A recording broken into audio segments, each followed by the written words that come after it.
नमस्कार, आप सभी का स्वागत है मेरे चैनल में। तो इस वीडियो में मैं आपको बताऊंगी कि स्टेप बाय स्टेप आप महामृत्युंजय मंत्र की साधना कैसे कर सकते हैं। इस वीडियो में मैं आपको 40 दिन में 1,25,000 वाला अनुष्ठान बताऊंगी।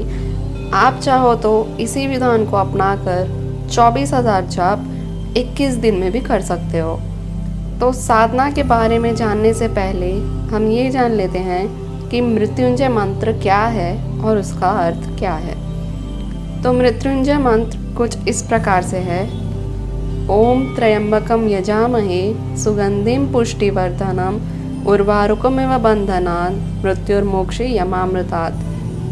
तो इस मंत्र का अर्थ ये है कि हम त्रिनेत्रधारी शिव की आराधना करते हैं, जो अपनी शक्ति से संसार का पालन करते हैं। उनसे प्रार्थना है कि वे हमें जीवन व मृत्यु के बंधन से मुक्त करें और हमें दिखा दें कि हम कभी भी अपनी अमर प्रकृति से अलग नहीं होते हैं।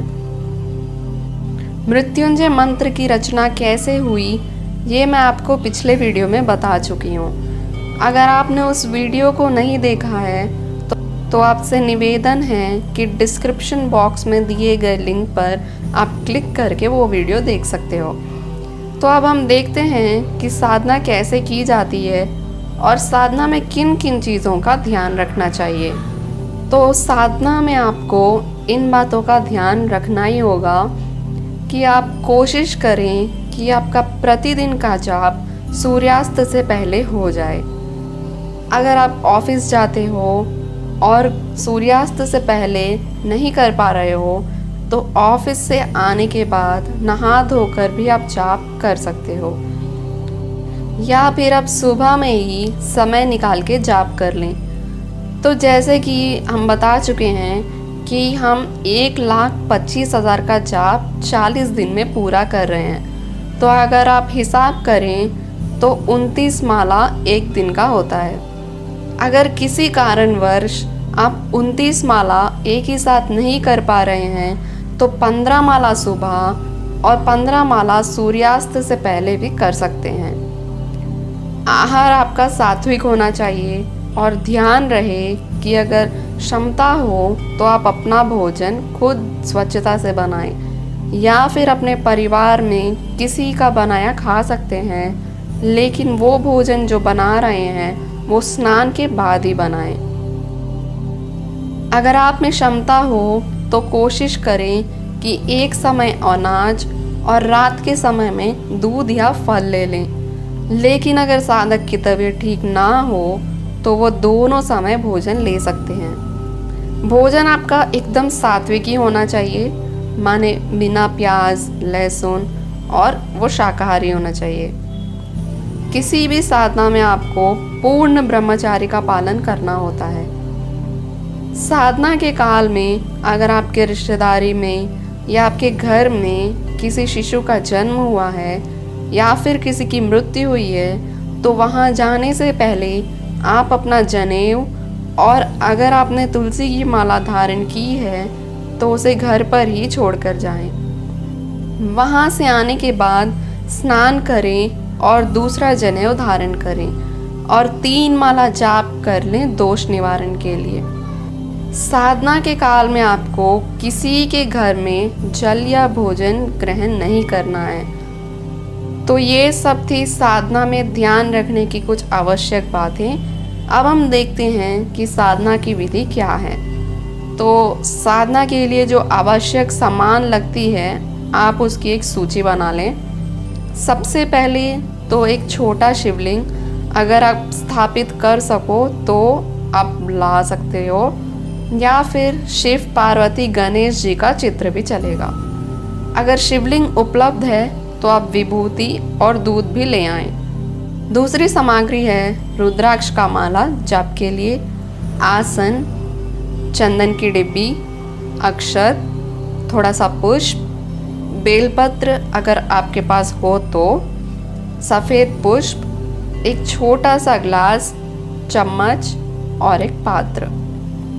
अब हम देखते हैं साधना की विधि। नहाने के बाद स्वच्छ वस्त्र धारण करके शिव पार्वती जी या शिवलिंग के सामने आसन बिछाकर बैठ जाएं। पहले हम षटकर्म करेंगे। षटकर्म से होता ये है कि स्नान से तो आपका शरीर बाहर से स्वच्छ हो जाता है, पर षटकर्म से आपका समस्त शरीर अंदर से भी स्वच्छ हो जाता है। तो षटकर्म कुछ इस तरह से किया जाता है। षटकर्म के लिए आप पहले ही अपने सामने एक गिलास में जल ले लें और चम्मच, अक्षत और पुष्प ले लें। षटकर्म का पहला स्टेप है पवित्रीकरण। तो पवित्रीकरण से हम अपने शरीर, मन, आचरण और व्यवहार को शुद्ध कर लेंगे, क्योंकि देव शक्तियों को पवित्रता प्रिय होती है और उन्हें शुद्ध मनुष्य ही प्रिय होते हैं। इसके लिए आप अपने बाएं हाथ में एक चम्मच जल लें और उसे दाहिने हाथ से ढक दें। अब मैं जो मंत्र बोल रही हूँ, उस मंत्र को बोलने के बाद आपको वो जल अपने समस्त शरीर पर छिड़क लेना है। भावना करें कि हम पवित्र हो रहे हैं। पवित्रीकरण का मंत्र कुछ इस प्रकार से है। ओम अपवित्रः पवित्रो वा सर्ववंस्था गतोऽपि वा यः स्मरेतु पुण्डरीकाक्षा सा भामाभ्यन्तरः शुचिः। ओम पुनातु पुण्डरीकाक्षः पुनातु पुण्डरीकाक्षः पुनातु। इस मंत्र के बाद आपको अपने हाथ में लिया जल समस्त शरीर पर छिड़क लेना है। अब दूसरे स्टेप में हम आचमन करेंगे। आचमन से वाणी, मन और अंतःकरण की शुद्धि होती है। इसमें 3 मंत्र होते हैं। हर एक मंत्र बोलने से पहले आपको अपने दाएं हाथ में जल लेना है और मंत्र बोलने के बाद उस पानी को पी लेना है। तो पहला मंत्र है ओम अमृतोपस्तरणमसि स्वाहा। मंत्र बोलने के बाद हाथ में लिया जल पी लें और पुनः दाएं हाथ में एक चम्मच जल ले लें। दूसरा मंत्र है ओम अमृता पिधनमसि स्वाहा। मंत्र बोलने के बाद हाथ में लिया जल पी लें और पुनः दाएं हाथ में एक चम्मच जल फिर से ले लें। तो तीसरा मंत्र है ओम सत्यम यशः श्रीमारी श्रीहि श्रयतम स्वाहा। इस मंत्र को बोलने के बाद भी आप अपने हाथ में लिया जल पी लें और पुनः दाएं हाथ में एक चम्मच जल लें और अपने हाथ को साफ कर लें। इसके बाद होता है शिखाबंधन। हमारा जो मस्तिष्क है वो सद्विचारों का केंद्र है और इसमें देव भाव का प्रवेश होना चाहिए। इसके लिए आपको अपने बाएं हाथ में एक चम्मच जल लेना है और उसमें अपनी दाहिने हाथों की उंगलियों को गोल कर स्पर्श करनी है और ये मंत्र बोलना है। ओम चिदरूपिणी महामाये दिव्य तेजा समन्विते तिष्ठ देवी शिखा मध्य तेजो वृद्धिम करुष्व में। इस मंत्र को बोलने के बाद आप अपने दाहिने हाथ में जो 5 उंगलियों को डुबा कर रखे हुए थे उसको अपनी शिखा की जगह पर ले जाएं और शिखा के स्थान पर स्पर्श करें। इसके बाद होता है प्राणायाम।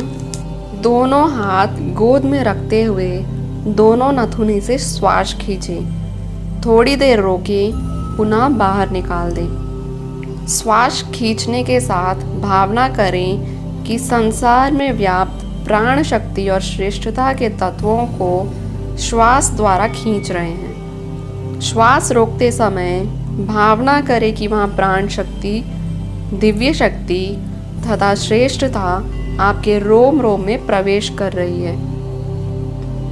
श्वास छोड़ते समय ये भावना करें कि जितने भी दुर्गुण आप में हैं वे श्वास के साथ निकलकर बाहर चले गए। ऐसा करने के बाद आप इस मंत्र का उच्चारण करें। ओम भूः ओम भुवः ओम स्वाहा ओम महा ओम जनः ओम तपः ओम सत्यम ओम तत्सवितुर्वरेण्यं भर्गो देवस्य धीमहि धियो यो नः प्रचोदयात्। ओम आपो ज्योतिरसोमृतं ब्रह्मा भूर्भुवः स्वाहा ओम। इसके बाद होता है न्यास। शरीर के अति महत्वपूर्ण अंगों में पवित्रता का भावना भरना, उनकी दिव्य चेतना को जागृत करना न्यास का उद्देश्य होता है।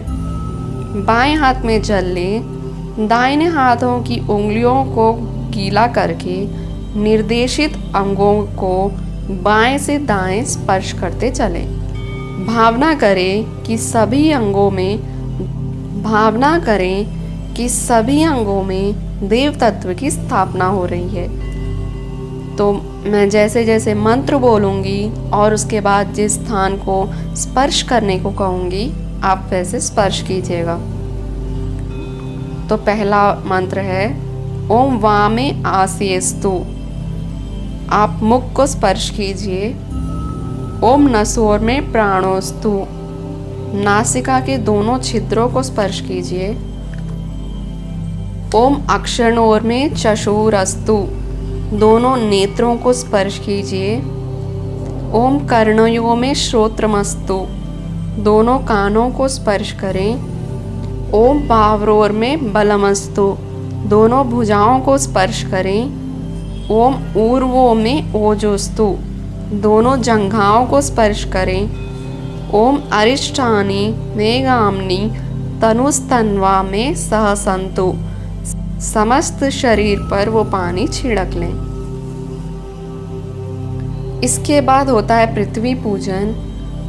तो हमारे मन में जैसे हमारी माता के प्रति श्रद्धा होती है वैसे ही धरती मैया के लिए भी होना चाहिए, क्योंकि आज वो हैं तभी हम ये साधना कर पा रहे हैं। उनकी पूजन के लिए आप धरती पर थोड़ा सा अक्षत, पुष्प और थोड़ा सा जल चढ़ा दें और धरती माँ को हाथ से स्पर्श करके नमस्कार कर लें और फिर ये मंत्र बोलें।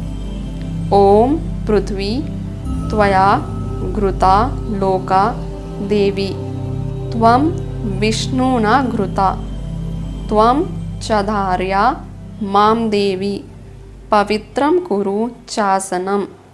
तो ये मंत्र बोलना है। तो इसके बाद होता है देव पूजन।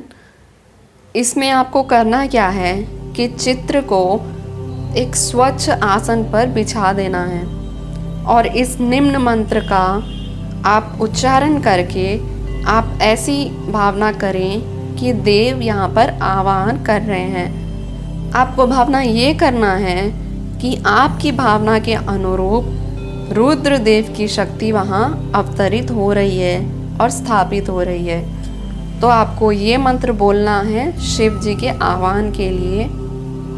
ओम पंचवक्त्राय विद्महे महादेवाय धीमहि तन्नो रुद्र प्रचोदयात्।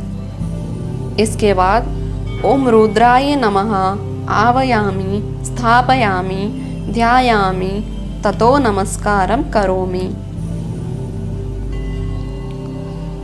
इसके बाद होता है गुरु आवाहन। गुरु आवाहन हम इसीलिए करते हैं क्योंकि गुरु परमात्मा की दिव्य चेतना का अंश होते हैं और साधक का मार्गदर्शन करते हैं। जो दीक्षित हैं वो अपने गुरुदेव का स्मरण करें और जो दीक्षित नहीं हैं वो शिव जी को ही गुरु स्वरूप में स्मरण कर लें और ये मंत्र बोलें। ओम गुरु ब्रह्मा गुरु विष्णु गुरुरेवा महेश्वरा गुरुरेवा परब्रह्मा तस्मै श्री गुरुवे नमः। अखंड मंडलाकारं व्याप्तं येन चराचरं तत्पदं दर्शितं येन तस्मै श्री गुरुवे नमः। मातृवत् लालयात्री च पितृवत् मार्गदर्शिका नमोस्तुते गुरुसत्ताये श्रद्धा प्रज्ञास्तु चया। ओम श्री गुरुवे नमः। आवायामि स्थापयामि पूजयामि ध्यायामि। तो इस तरह हमारा षटकर्म, देव पूजन और गुरु आवाहन हो चुका है। तो इसके बाद आपको संकल्प लेना है। संकल्प में आपको संकल्प पाठ पढ़ना होता है और उसके बाद आपकी जो इच्छा है या फिर आप साधना किस कारण कर रहे हैं आपको उसका स्मरण करना है और अपने गुरु जी के सामने और भगवान जी के सामने रख देना है। उसके बाद ही आप साधना का प्रारंभ कर सकते हैं। तो संकल्प पाठ कुछ इस तरह से होता है।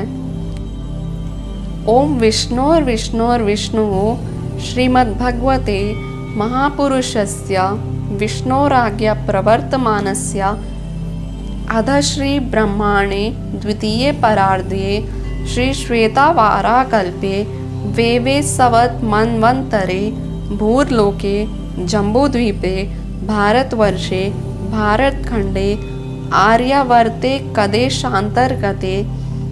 आपको अपना क्षेत्र का नाम बोलने के बाद क्षेत्रे, स्थल का नाम बोलने के बाद स्थले, वक्र मध्य बोलने के बाद, मास का नाम बोलने के बाद संवत्सरे मासनम, मासोत्ने मासे, मासे पक्षे तिथि, वासरे गोत्रोत्पन्नः नामहं सत्प्रवृत्ति संवर्धनाय दुष्प्रवृत्ति उन्मूलनाय लोक कल्याणाय आत्मकल्याणाय वातावरण परिष्कराय उज्ज्वल भविष्य कामना पूर्ते च प्रबल पुरुषार्थम करिष्ये अस्मै प्रयोजनाय च कलशादि आवाहित देवता पूजन पूर्वकम कर्म संपादनार्थम संकल्पम अहम करिष्ये। तो संकल्प का पाठ आपको मैं स्क्रीन पर दे दूंगी। जहाँ जहाँ पर खाली स्थान दिया गया है वहाँ वहाँ पर आपको अपना क्षेत्र, स्थल, मास, पक्ष, तिथि, गोत्र, नाम ये सब उच्चारण करना है। तो इस तरह संकल्प का पाठ किया जाता है। इसके बाद आप ये साधना क्यों कर रहे हैं, आपकी भावना आप भगवान जी के सामने रख सकते हो और उसके बाद आप उनको दूध या फिर गन्ने का रस चढ़ा सकते हो। तो ये हो गई साधना की विधि। आप चाहो तो इसी दिन से या फिर अगले दिन से साधना प्रारंभ कर सकते हो, लेकिन कोशिश आप यही करना कि सुबह का समय आप ज़्यादा से ज़्यादा जाप करने में दे पाएँ। तो ये थी मृत्युंजय मंत्र की साधना। आशा करती हूँ कि आपको सब कुछ समझ आ गया होगा। अगर आपको किसी चीज़ को समझने में प्रॉब्लम होती है तो आप नीचे दिए गए ईमेल एड्रेस पर आप लिखकर भेज सकते हैं, या फिर वीडियो के अंत में भी आपको ईमेल एड्रेस मिल जाएगा। आप वहाँ पर भी हमें लिखकर भेज सकते हैं या फिर कमेंट सेक्शन में भी पूछ सकते हैं। तो ये था मृत्युंजय मंत्र की साधना। आप इसे जब चाहें तब शुरुआत इसकी कर सकते हैं, लेकिन सोमवार का दिन हमारे शिव जी का प्रिय है तो आप उस दिन से भी प्रारंभ कर सकते हैं। तो ये था साधना का सारा जो स्टेप था वो और सारी डिटेल्स। तो आशा करती हूँ कि आपको ये वीडियो अच्छी लगी होगी, और अगर वीडियो अच्छी लगी हो और अगर आपकी साधना सफलतापूर्वक पूर्ण हो गई हो तो कमेंट सेक्शन में ज़रूर बताइएगा। धन्यवाद। आपका दिन शुभ हो।